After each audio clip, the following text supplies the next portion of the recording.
Hi there, it's Rochelle back again for another video. Thank you so much for joining me. If you're new, welcome. And if you're not, thank you so much for coming back for another video with me. So today we're going to talk about fluoride and why we should be avoiding it. So if you're somebody like me who's healing any kind of disease, mine is autoimmune, so I have scleroderma, celiac, and asthma, and I am healing those through natural modalities. And today we're going to talk about something that I avoid like the plague. So fluoride, where would we be exposed to fluoride? So first of all, fluoride is put in your water if you live in the city. Most often fluoride and chlorine are added to your water. That's why it has that really funky smell. And I know some people that claim that they just use like a Brita filter or whatever kind of charcoal filter that they can find to clean their water, but that's not actually going to be removing it completely from your water. So we get it from our water. We also get it from toothpaste or mouthwashes, or when we go to the dentist, sometimes treatments that they use on our teeth. Some dental flosses as well have fluoride in them. And the other place that we would get it, and especially me, because I live in a farming community, is pesticides. So some pesticides have it in them. So if you were living in that area, you could be getting exposed to that as well. So, okay, great, Rochelle, I know where I'm getting it from. Why should I be avoiding it? What are some things that it does to my body that maybe I should be aware of? Or maybe I'm experiencing, and I really didn't realize that that was linked to what I was drinking. So, first of all, it makes you controllable in the eyes of the government because it actually kind of, I'm going to use a really bad slang, but it dumbs you down. It makes you not think for yourself. It actually damages your brain, reduces your intelligence. It messes with your memory, like you can't learn or you can't remember something that you just learned. I've heard too as well in articles that I've read, it increases ADHD or ADD. It also damages your bones and your joints because it actually depletes calcium from your body. Okay, so if you have something like mine where, you got to be watching your calcium, that's important. It is a neurotoxin. So what is a neurotoxin? It means basically it's toxic to your brain. And there is also studies that women that were pregnant with their babies that were exposed to fluoride, they tested their babies after and they had lower IQ scores. It actually can come out in acne, like you could have an acne flare up, or it can come out in that way, just like dairy does, right? It gives you acne. Heart issues, high blood pressure, heart failure, things like that, and thyroid dysfunction. We are in a thyroid crisis, people. Maybe I'll do another video on that because this is not what that's about. But thyroid dysfunction, I would say many of us are experiencing thyroid dysfunction. And if you could just cut out this, that might alleviate some of your symptoms, obviously not all of them. And maybe I'll talk about thyroid in another video. But how can we avoid fluoride? Okay, great, Rochelle. I know all the risks and I know all the issues. Now, how do we avoid it? So first of all, you need to have some sort of a drinking system set up in your home. Like I said, just using a Brita filter isn't going to cut it. You need something more like an RO system or a reverse osmosis. Or maybe you just don't even drink that water. Maybe you have other water delivered to your home, or you have spring water, or whatever it is, but you need to get some clean water. We're 70% water. We need water to survive. And if you're drinking copious amounts of fluoride and chlorinated water,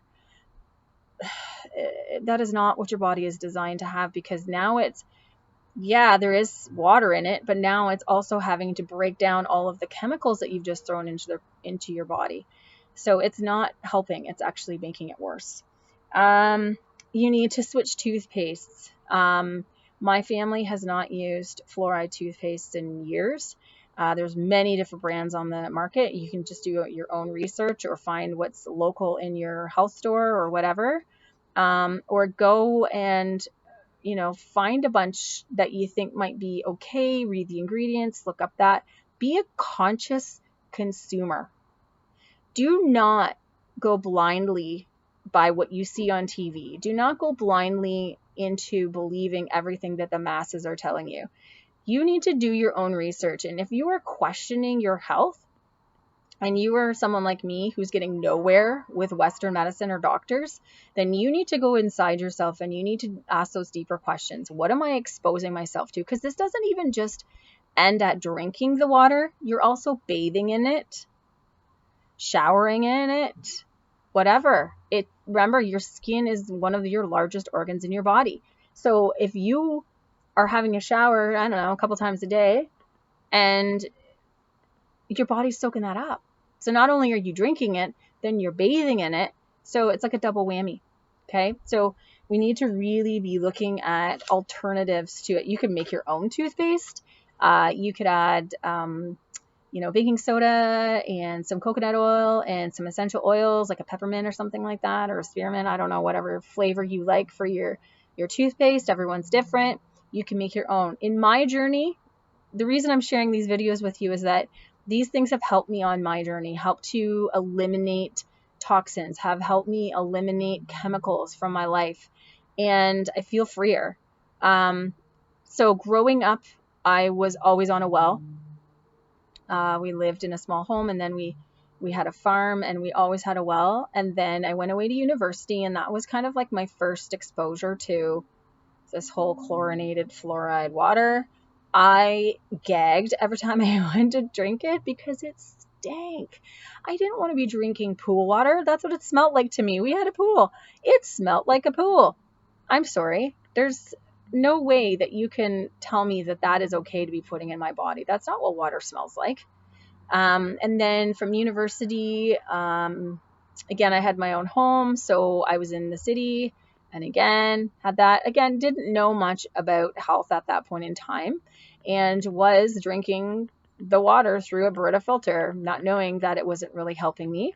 And you know what? That year is the year that I got sick with this autoimmune that they didn't have a clue what it was at the time.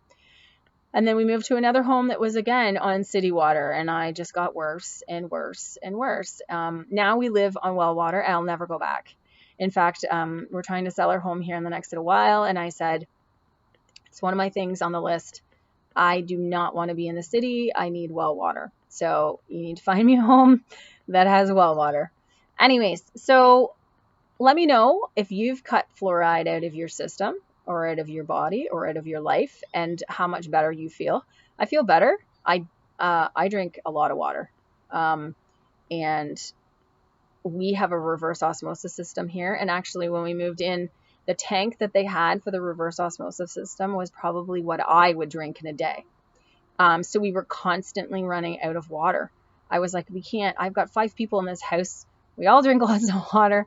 What is the deal? Oh, and 3 dogs that drink water too. And they drink the reverse osmosis water. I do not give them the water out of the tap. So we ended up having the gentleman come out and install a huge, I think it's, I'm not sure now. I wanted to say 4 liters, but that's not right. It's bigger than that.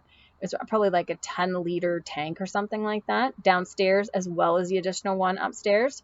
So when that one is running out, the other one's filling up, and they just kind of work in conjunction with each other.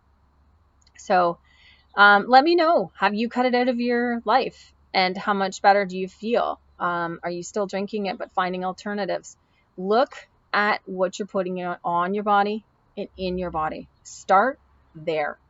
If it's not natural and you don't know what it is, you shouldn't be putting it on or in your body.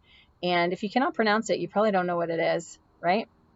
But start being your own advocate and start being your own conscious consumer. When you're going into stores and buying, that's your power. If you're going in and buying junk food and processed dead food, that's where the money's going. It's not going to the local farmers that are organic farmers that are, busting their butts and putting that on your plate. I want my money going to that guy. I don't want my money going over here, right? This makes me feel good. This makes me feel awful. So start being a conscious consumer, looking at your makeup, I just did a video on deodorant, looking at your deodorant. What is in that? Being conscious of what you're doing in every single purchase that you're making. Okay. So anyways, have a great weekend. It is a beautiful day here. I think I might just do like Bella and sit outside and sun gaze for a bit. Have a great day, everybody. I hope everybody is well. And again, thank you so much for all the love and support, people reaching out to me from all over the world, and it touches my heart. I appreciate it so much. Have a fantastic day. Bye.